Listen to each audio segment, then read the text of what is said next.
Shalom Israel, Shalom. This is the brother Katazi Hawad back at it with another lesson. It's going to be just a real quick hit.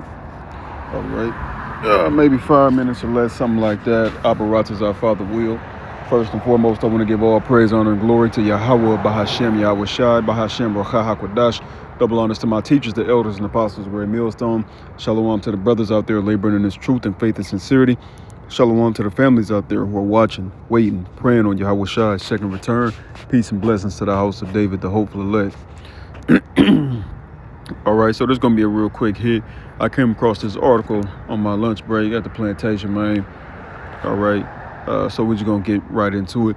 Denny's restaurant shuts its doors for good after 72-year-old chain is forced to sell all 1,300 locations. Denny's has officially sold off its entire restaurant empire and closed one of its California diners in a 72-year run for the all-day breakfast chain. All 1,300 locations will be sold to private equity firms. Right, those three different firms. All right. So while all of that ain't really too important, here's what's important. Restaurant closes in 2025. Denny's has confirmed that up to 150 locations are set to close in the U.S. by the end of the year, as many of them are no longer profitable. Red Lobster plans to close over 100 stores. TGI Fridays is being forced to shutter locations thanks to bankruptcy filing, including 30 in April alone. Applebee's, this chain is projecting a loss of 20 to 30 Applebee's spots in 2025, but is teaming up with IHOP to introduce dual-branded locations with a curated menu of the two best items. Noodles and Company, the Emporium, is set to close between 17 and 21 locations in 2025, following a difficult 2024. Pizza Hut's parent company, Yum Brands, is exploring the sale of its 6,700 pizzerias after a 6% drop in sales. All right, so basically, the point of me bringing all this out is to show how the economy is tanking. All right, these ain't the only kind of locations in retail businesses, food businesses, whatever, what have you, that are closing. All right, you got major malls closing. If I'm not mistaken, I believe in a video I did probably like a month ago or something like that, or so, whatever it was. I went into an article that revealed hella stores closing. And I believe Joanne Fabrics, for example, shut all the way down as well. So you got companies going completely out of business. Again, the economy is in the shitter. It's not being talked about in the news. Okay, it's not being talked about in the news. And this is just something to keep an eye out for. To understand that, Salakia. Right on.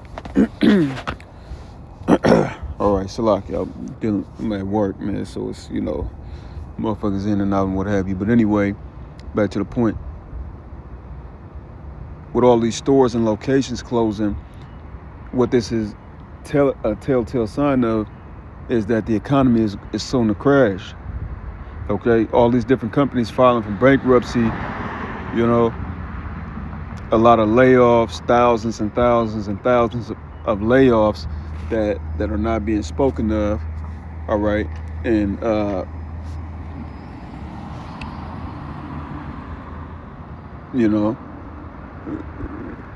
we understand that this is part of prophecy. Okay, the scriptures say, the grinding shall cease, meaning, there's going to come a time when shit hit the fan, when nobody's going to be working. All right, and it's leading up to that. There's going to come a time where nobody is working, and it's going to be pure chaos. All right. So I just wanted to bring that out real quick, man. All right. Something else that the Spirit was on me to speak about, but I'm not going to speak about it here because I need to get back inside. Abarat our Father will, the next lesson is going to be on how the prophecy of Isaiah 4:1 is not about sex. All right. The prophecy of Isaiah 4:1 is not about sex, getting pussy, having, men of Yahweh Shem Yahushai, men of the Lord, having multiple women for the sake of fucking. All right. That's not what that prophecy is about. And we're going to bring out some scriptures to back that up. Okay. And to back up the importance of that prophecy. All right. So with that, I'm going to give all praise, honor, and glory to Yahweh, Bahashem, Yahweh Shai, Bahashem, Rocha HaKodash. Double honors to my teachers, the elders, and apostles, a great millstone. Shalom to you brothers out there laboring in this truth and faith and sincerity. Shalom to the families out there who are watching, waiting, praying on Yahweh Shai's second return. Peace and blessings to the house of David, the hope.